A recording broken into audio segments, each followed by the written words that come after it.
Kumusta mga kaboxing? This is Boy Kalawang TV. So isang mabilisang balita lang po tayo mga idol sa naganap na laban nila Vincent Astrolabio at Junto Nakatani na ginanap po sa bansang Japan kanina. So dahil po dyan sa kasamaang palad nga po mga idol, tinalo nga po ng hapon na si Junto Nakatani si Vincent Astrolabio sa pamamagitan nga po ng isang right straight na suntok na tumama sa bodega upang mapatras nga po ang Pinoy at bigla na lang po itong bumagsak sa gitna ng laban dahil sa suntok na tumama sa kanyang bodega.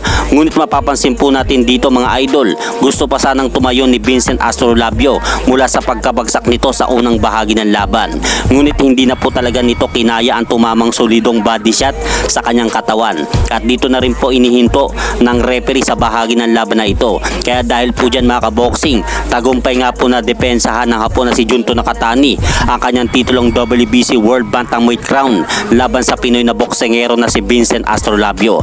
At umabanti na rin po ang kartada ni Junto Nakatani sa 28 panalo at walang talo at 21 po dito ay natapos via knockout. Habang ito naman po ang ikalimang talo ni Vincent Astrolabio sa professional boxing dahil bumagsak na nga po ang kartada ni Vincent Astrolabio sa 19 na panalo at 5 talo. Ngunit ganun pa man po ang nangyari, binabati pa rin po natin si Vincent Astrolabio sa kanya naging laban kanina sa bansang Japan. At hanggang dito na rin po muna ang aking update sa mga aganapan sa mundo ng boxing. At syempre mga idol, pakisuportahan nyo naman po muna ang ating munting channel. Maraming salamat po.